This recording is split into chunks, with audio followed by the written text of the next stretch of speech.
Well, who the heck are you, sir? Right, I'm David Lingwood. I'm the rector of Stoke, and our main church is here in Stoke Minster, St Peter ad Vincula.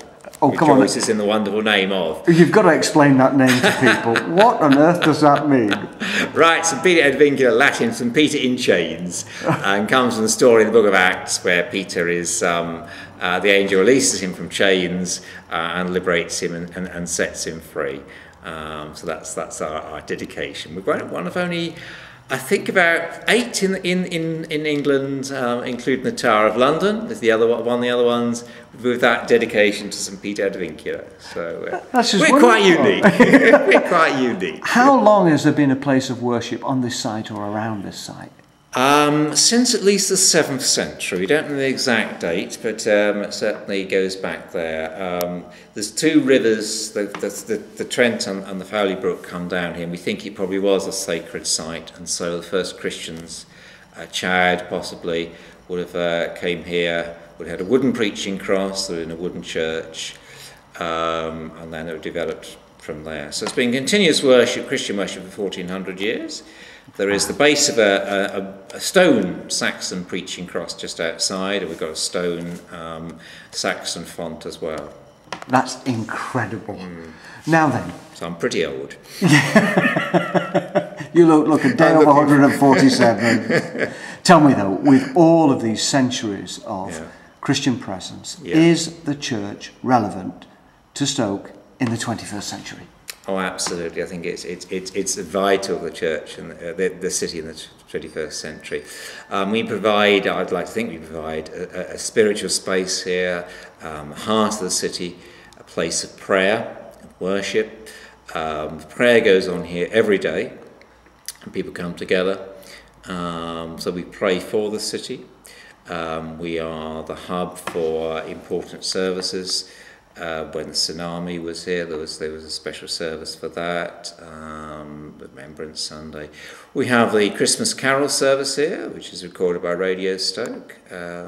So lots happened, and faith is one of the most important things that Stoke needs is hope and aspirations. I think one of the things the church does give is give people that hope, that encouragement, and that light in a city which at times can be hard-going and depressing for people. So how do you think we as the church could increase our relevance more and more so that we'd be, am I getting this the wrong way around? I want to say so that we could be more attractive. Is that the wrong way to think? Depends what you mean by attractive. I think there is something extremely attractive about God. I think the glory and the wonder of God is something which does draw people. And it still does, and people do. I mean, they come and you find suddenly something sparks in them, and it all comes alive, and it's wonderful to see that. And worship can draw people to God. Having said that, of course, there is, take up your cross and follow me. It's not all a rose garden and everything's wonderful. Discipleship, it can be hard as well. Do you think that's an acceptable message to give to people today?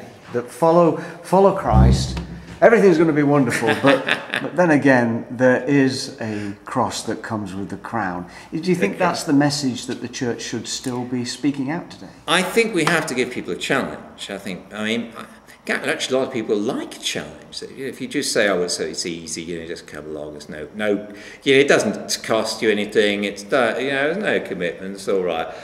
I don't think actually that's all that attractive. I think some people actually do like to think, hey, this is actually going to cost you something. This is going to, it's going to need something from you. And I think people actually respond to that. And it's saying something, but at the end, hey guys, it's worth it. This is something that's just really worth getting involved in. Now, I love the shape of the minster here, as you were just explaining to me there. It was a preaching centre, really, with a 3-tier pulpit and everything. Tell me, is preaching dead? No, I think there are other means of communication as well. Of course, there are. We're all into multimedia and interactive and God knows what, all these wonderful things, and they're great and they're fine. But I think there's still a place for that direct preaching of trying to expound, well, faith in one hand and life in the other. I think as Bart said, we should have our newspapers in one hand and our Bibles in the other. I think that's exactly what it is, trying to see what's making sense of life. With one hand, our contemporary 21st society culture we live in, and on the other hand, our faith, our heritage, the Bible on the other end. And the two, getting the two together and shedding light on each other. The senior chaplain at Stafford University actually left me with an open-ended question today, and it was this. He was saying that the problem in preaching and proclamation nowadays is that the big no-no is judgment, and the situation with just the open exposition of the Bible is that it calls people to a place of being judged. Do you think that's a challenge? Should we only... I know what your answer is going to be. We should give people... Let me just say, you just say, we should give people the whole truth and nothing but the truth, really, in love. Yeah.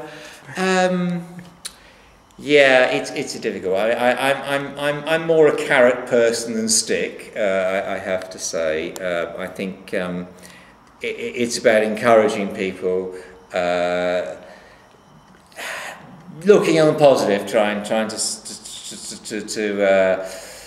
say advantages rather than disadvantages. So I suppose that's where my thrust would be. But I suppose there's always the other side.